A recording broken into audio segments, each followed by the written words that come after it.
귀한 찬양 감사합니다. 할렐루야, 할렐루야. 오늘도 주의 전에 오신 우리 모든 성도님들께 주님의 크신 은혜가 함께 하시기를 축복합니다. 오늘은 하나 되게 하시고 두 번째 말씀을 나누고자 합니다. 우리 지난주에 방언에 대해서 말씀을 드리면서 오순절 성령 강림 사건에 있었던 방언은 외국어 방언이다, 그렇게 말씀을 드렸어요. 그럼 왜 하나님께서 다른 표적이나 다른 이적도 있는데 왜 방언을 그때의 외국어 방언을 그들에게 주셨는가? 그 이유에 대해서, 그 의미에 대해서 지난주 첫 번째로 이 방언이 민족적 그리고 국가적 언어적인 장벽을 초월하는 성령 안에서의 새로운 연합이다. 그것을 상징하는 것이 바로 외국어 방언이다, 이렇게 말씀을 드렸습니다. 오늘 두 번째로 이 방언은 인간의 교만과 욕심의 언어를 폐기하고 철폐하시는 성령님의 언어이다. 바벨에서는요, 땅의 인간들이 교만하여서 하늘까지 올라가려고 했습니다. 하지만 이 예루살렘에서는 하나님이 하늘로부터 이 땅에 성령께서 찾아오셨습니다. 겸손하게 자신을 낮추어서 임하셨습니다. 그것을 상징적으로 보여주고 있습니다. 우리가 하나님 그러면 하나님 두려워하는 존재, 하나님을 두려워하는 존재로 인식할 때가 많습니다.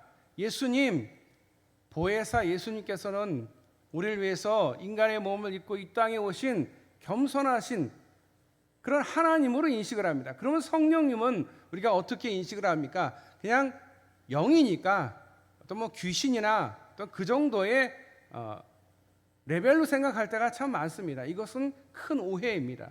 왜냐하면 우리에게는 보혜사가 두 분입니다. 예수님도 보혜사고 성령님도 보혜사이십니다. 예수님만 이 땅에 오신 것이 아니라 하나님도 하늘에서 이 땅에 내려오셨습니다. 그리고 우리 가운데 임하셨습니다. 그러니 어찌 보면은 하나님이라고 하면 하나님만 하나님이냐? 아니라는 거예요. 예수님도 하나님이고 성령님도 하나님이심을 믿으시길 바랍니다. 그 하나님께서 여러분과 함께 하심을 믿으시길 바랍니다. 그분이 오실 그때에 자신을 겸손하게 낮추어 오셨습니다. 하지만 그 겸손하심의 반대인 우리 인간은 어떤 모습이냐? 교만함이 가득했습니다. 자기 중심적이었습니다. 창세기 11장에 보시면 자 성읍과 탑을 건설하여 그 탑 꼭대기를 하늘에 닿게 하여 우리 이름을 내고 온 지면에 흩어짐을 면하자. 여기서 바벨의 사람들의 교만과 이기심과 탐욕을 찾아볼 수가 있습니다. 하나님처럼 될 수 있다. 사단의 유혹에 넘어간 이 아담과 하와처럼 그들은 하늘에 이르도록 높은 성읍과 탑을 쌓았습니다. 그들 자신의 이름을 하나님의 이름보다 더 높이 찬양하려고 똘똘 뭉쳐서 하나가 되어서 하나님을 이겨보자, 아니 하나님보다 더 높아지자, 이것이 교만인 거죠. 그래서 다시는 하나님의 간섭과 회방을 받지 않고 우리끼리 모여서 잘 살자, 그런 의도로 바벨탑을 쌓았던 것입니다. 그것이 바로 인간의 교만을 보여주고 있습니다. 신학자인 나인홀드 리버라는 사람이 교만을 세 가지 종류로 정의를 했습니다. 첫째, 권력의 교만. 모든 인간은 권력을 추구하고 살아갑니다. 아무리 적은 사람들이 모여있는 그 모임에도, 그 그룹에도 사람들이 서로 높은 사람이 되려고, 리더가 되고 거기서 좌지우지하려고 하는 그런 교만이 있는데 그것을 권력의 교만이다라고 말하는 것입니다. 유한한 인간의 힘을 절대화함으로써 안정을 추구하는 것입니다.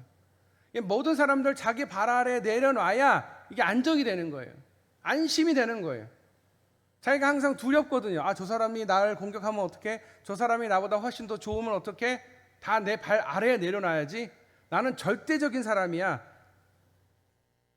자신이 가진 힘을 최대화하려고 노력을 합니다. 그래서 많은 힘을 가지려고 머리를 굴리고 끝없이 동분서주합니다. 그것이 권력의 교만입니다. 두 번째, 지식의 교만인데 유한한 지식을 절대화하는 것입니다. 자기가 알고 있는 것은 정말 조금인데 그걸 다 전부인 양, 유튜브에서 어떤 내용을 보면 그게 전부인 양 오해하는 사람들이 있어요. 어떤 사람이 나와서 뭔 얘기를 하면 그게 전부인 양, 사람들한테 얘기하면서 이게 전부야, 이게 맞아 라고 강압적으로 그들을 압박을 합니다. 내가 아는 게 맞는 거야. 그래서 독선으로 자기가 알고 있는 것이 언제나 옳은 것처럼, 자기가 이해하고 있는 이 지식이 전부인 것처럼 상대방을 무식한 사람 취급을 합니다. 사실 본인이 무식한 거거든요.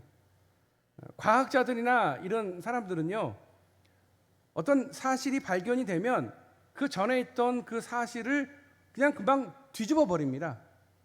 왜냐하면 그 전에 있던 그 공식과 그 문제가 새롭게 깨지고 새로운 것이 발견이 되면 그 전에 있는 것도 의미가 없는 거거든요. 지식이 갖고 있는 것이 절대적인 지식이 아니에요. 우리가 알고 있는 답이 아닐 수도 있다는 거예요. 수학자들은 항상 그렇게 생각해요. 이 방법으로만 답을 내는 게 아니라 다른 방법은 없을까? 이 방법이 틀린 게 아닐까? 그런 의심을 계속 갖기 때문에 발전해 가는 것이지, 그게 절대적이야, 어느 누구도 그 권위에 도전할 수 없어 라고 한다면 조금도 1cm도 발전할 수가 없습니다. 절대 지식을, 내가 알고 있는 지식이 옳은 것처럼 생각해서는 안 됩니다. 내가 잘못 알고 수도 있겠다, 이게 전부가 아닐 수도 있겠다라는 의심을 항상 가져야 된다는 거죠. 세 번째, 도덕적인 교만입니다. 상대적인 선을 절대화하는 것인데요, 나는 그래도 너보다 더 깨끗해, 너보다 나는 더 도덕적으로 훨씬 더 나아 라고 생각하면서 행동합니다. 쉽사리 상대방의 행동을 판단하고 정죄합니다. 결국 자기의 의에 사로잡히게 되는 거예요. 자기의 의에 사로잡혀서 다른 사람들보다 자신이 도덕적으로 우위에 있는 것처럼 행동을 합니다. 바리새인들이 그렇게 했죠. 이런 사람들은 자기가 아닌 모든 사람을 판단하고 심판하는 심판자처럼 살아가고 행동합니다. 이게 바로 도덕적 교만입니다. 여러분, 교만은요, 죄예요, 죄. 교만이라는 것은 교만이고 그건 죄가 아니야 라고 생각할 수 있는데, 하나님 앞에 교만은 죄예요. 우리가 어떻게 절대화될 수 있고, 어떻게 우리가 도덕적일 수가 있고, 어떻게 우리가 지식이 많을 수가 있어요. 하나님 앞에서는 별거 아니에요. 정말 아무것도 아니에요. 이 전체 우주를 보세요. 전체 우주에서 우리는 요만큼도 안 되는 사람이에요. 한 줌도 안 되는. 그런데 자기가 이 우주를 다 아는 것처럼, 이해하는 것처럼 그렇게 생각하는 거예요. 내 우주보다 내가 더 높다라고 착각하는 거예요. 그게 바로 교만이잖아요. 교만을 깨부셔야 돼요, 여러분. 마지막 네 번째, 영적 교만.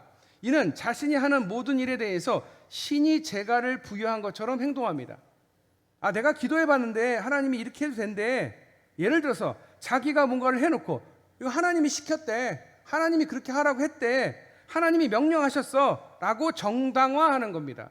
굉장히 위험한 거죠. 그리고 다른 사람들을 신적인 권위를 지닌 것으로 그들을 찍어 누릅니다. 강요하고요, 억압합니다. 그래서 마지막에는 누구도, 심지어 하나님도 못 말리는 자기 영화에 빠져들게 됩니다. 오르고 또 올라서 마침내 하나님의 영광을 가로채는 이 사단의 교만의 유혹에 넘어간 거죠. 이런 사람들 중에 종종 이단의 교주들이 있습니다. 이단의 교주들이 그렇게 얘기하거든요. 하나님이 그렇게 얘기했다, 그렇게 시켰다, 그렇게 명령했다, 나중에 어떻게 되고 내가 하나님이다. 그게 이단의 교주들이 하는 얘기인 거예요. 여기에 빠지면 이게 영적인 교만이에요. 바로 죄예요. 영적인 교만은 죄입니다. 사실 오늘 살아가는 저와 여러분을 포함해서 모든 사람들은 정도의 차이와 종류의 차이가 있을 뿐이 이 교만의 늪에서 허우적거리고 있습니다. 우리도 바벨의 시대를 살아가고 있는 것입니다. 그러므로 교만하면 안 됩니다. 교만은 죄입니다. 목사님, 제가 무슨 죄가 있어요? 교만이 바로 죄예요. 죄가 없다라고 말하는 게 죄예요. 왜요? 교만하니까. 하나님 앞에 다 죄인이에요. 하나님이 의롭다 해주신 거지 어느 누구도 의인은 없다. 다음으로 그 교만의 어깨를 나란히 하는 쌍두마차라고 할 수 있는 욕심이라는 게 있습니다. 욕심도 여러분 죄입니다. 욕심이 잉태한 즉 죄를 낳고 죄가 장성한 즉 사망을 낳느니라. 무슨 말입니까? 욕심은 결국 사망에 이르는 거예요. 사망에 이르는 죄인 거예요. 욕심, 그들은 단지 하나님의 대리인이요 청지기로서 본래의 삶의 본분을 잊은 채 하나님보다 더 높이 더 많이 가지려고 하는 탐욕의 노예들이었습니다. 바벨의 시민들은 이 땅에 살면서 매일 매 순간마다 보암직도 하고 먹음직도 하고 지혜롭게 할 만큼 탐스럽기도 한 것에 마음을 쏟아서 그 마음에 뺏기는 사람들이 우리가 한둘이 아닙니다. 아담과 하와가 아니 어떻게 선악과를 따먹을 수가 있어? 라고 우리가 정죄하지만 우리도 이 세상 가운데 보암직도 하고 먹음직도 한 걸 보면 따먹고 싶은 마음이 있다니까요. 그게 욕심이라는 거예요. 욕심. 아, 저거 내가 부족한데 1%만 채우면 되겠지.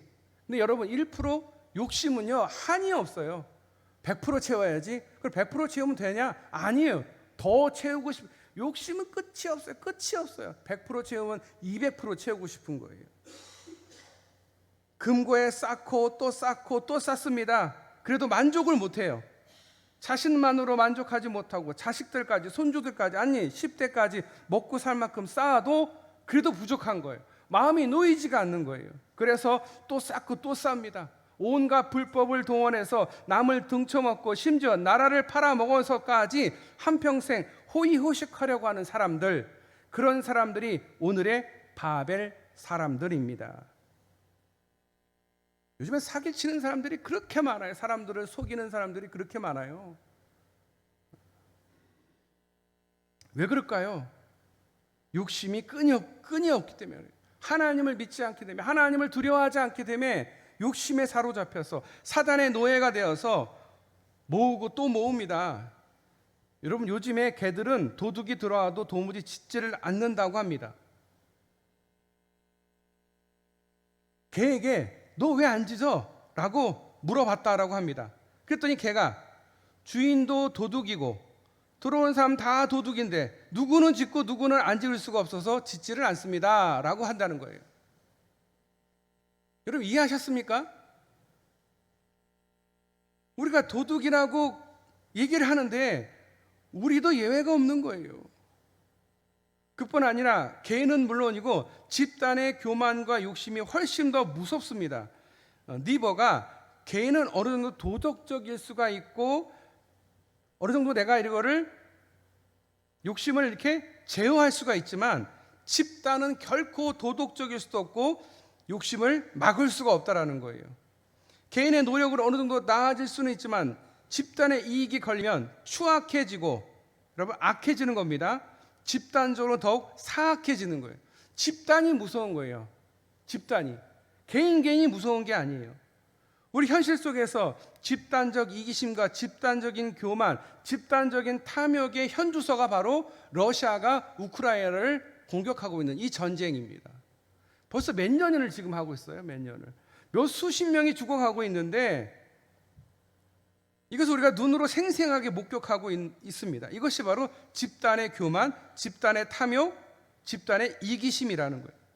전쟁은 결국은 집단의 이기심, 집단의 교만, 집단의 탐욕의 현주소가 전쟁인 거예요. 어떤 사람은 개인적으로 보면 참 예의 바르고 태도가 좋고 성실하고 나무랄 데가 없습니다. 그런데 집단이 되면 탐욕스럽고 공동체의 이익에 정의가 쉽게 우습게 정의를 팔아먹어요. 그냥 집단적인 광기에 사로잡혀서 다 우리만 잘 살면 되지 라고 생각을 하는 거예요. 이게 얼마나 위험한 일인지 몰라요. 그런데 여러분 요즘 아이들 컴퓨터 앞에 앉아서 하루 일과를 살아가는 것을 우리가 봅니다. 또 핸드폰을 보고 하루 종일 살아가는 걸 우리가 봅니다. 뭐 우리 손주들도 그렇고요. 보시면 다 그렇잖아요. 그런데 여러분 옛날 생각을 잠깐 하자면 옛날에 우리는 학교 끝나면 어떻게 했습니까? 곧바로 동네에 모입니다. 아니면 친구들을 다 누구누구야 놀자 누구누구야 놀자 다 불러내요. 다 모여가지고 재밌게 함께 놀아요. 구슬치기도 하고 개금짝 따먹기도 하고 고무줄 놀이도 하고 말뚝박기도 하고 땅 따먹기도 하고 아이들끼리 그렇게. 그런데 여러분 특별히 땅 따먹기 같은 경우는 운동장에다가 이렇게 크게 경계선을 그어놓고 양쪽 끝에서 이렇게 땅 따먹으면서 이렇게 서로 이렇게 오다가 만나면 이제 싸움이 나는 거예요. 막 다투고 막 소리 높이고 그러다가 저녁 노을이 돼서 어두워지면 집집마다 어머니들이 부릅니다. 누구누구야 들어와라, 개똥아 들어와라, 밥 먹자. 그러면 자기가 들고 있던 그 땅 따먹게 하던 그 돌이나 갖고 있던 무엇도 다 내려놓고 또 그려놨던 선들 싹 다 지우고 다 집으로 돌아갔어요.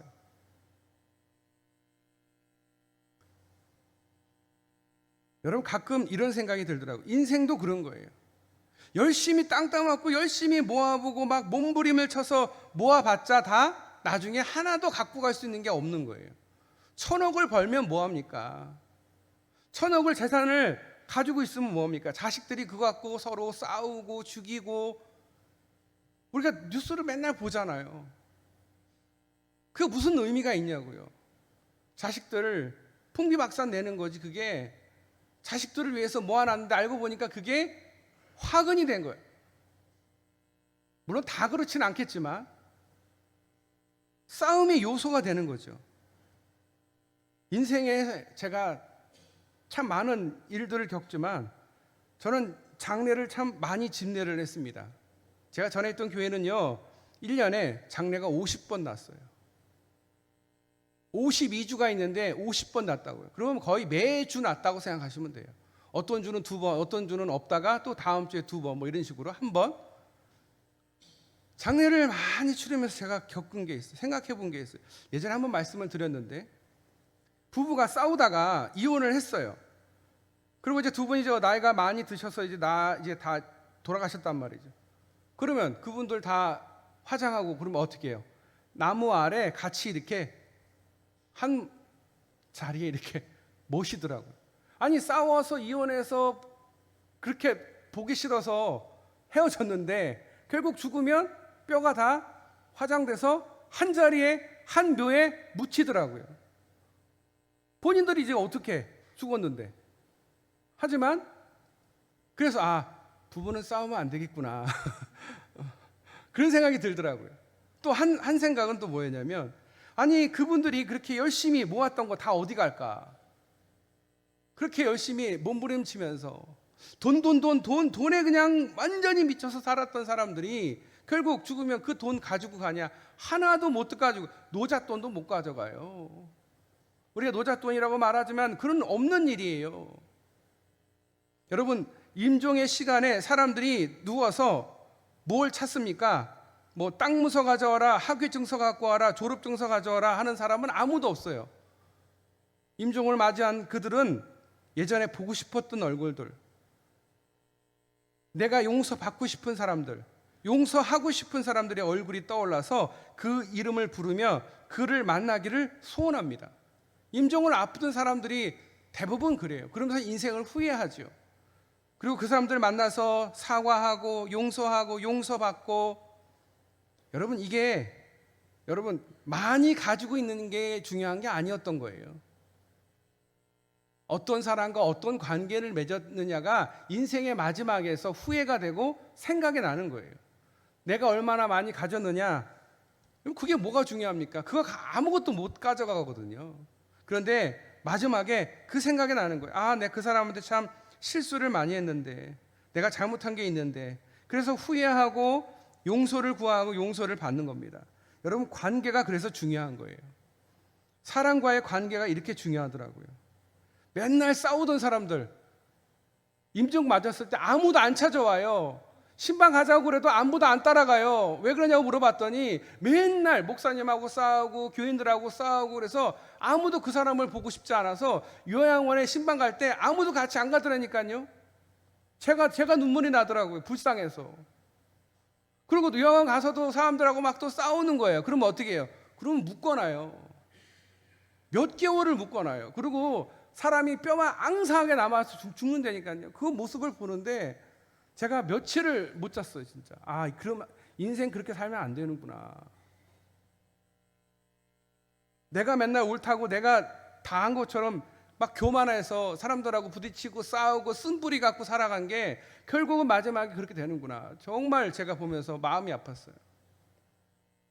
많이 소유하고 있는 게 중요한 게 아니라 어떤 관계를 맺은, 하나님과 어떤 관계를 맺었느냐가 중요하지 내가 얼마나 많이 갖고 있느냐가 중요한 게 아니거든요. 신앙생활은 하나님과 어떤 관계를 맺어가느냐가 이게 성화되어 가는 과정이거든요. 근데 여러분 그거를 생각하지 않고 나는 무슨 은사가 있어, 나는 뭐 교회를 오래 다녔어, 나는 성경을 몇 독을 했어. 여러분 하나님과의 관계가 더 중요한 거예요. 그 관계를 위해서 그 성경 읽도, 성경 쓰는 거, 아니면 새벽 기도 나오는 거, 주일날 섬기는 거, 이게 다 하나님과의 관계를 위한 거지 그게 의의가 돼서는 안 되는 거거든요. 은사도 하나님을 위해서 쓰라고 주는 것이지 하나님의 사랑하는 이웃들을 위해서 쓰라고 주는 은사이지 그걸 나를 위해서 쓰라고 주는 게 아닌데 자꾸 나의 의와 나를 위해서, 그러니 어떻게 됩니까? 교만해지는 거예요. 자랑하게 되는 거예요. 이게 위험한 거예요. 결국은 왜곡된 관계들을, 상처투성인 만남들이 결국은 그 욕심이 이 세상을 어둡고 힘들게 만들더라는. 그래서 성령님께서 그 왜곡된 관계와 상처된 만남들, 뒤틀어진 집착들, 부패한 욕심들을 녹아버리게 하기 위해서 그릇된 혀를 새로운 사랑의 언어로 바꾸기 위해서 우리에게 방언이 내려온 거예요. 방언이 우리에게 오순절날 내려온 거예요. 외국어 방언. 왜 외국어 방언이냐? 거기 있는 사람들이 다 외국 사람들이거든요. 다 언어가 다 달라요. 그런데 이제 다 언어가 통하게 됐어요. 이제 통하니까 오늘 본문 말씀처럼 된 거예요. 서로 하나가 된 거죠.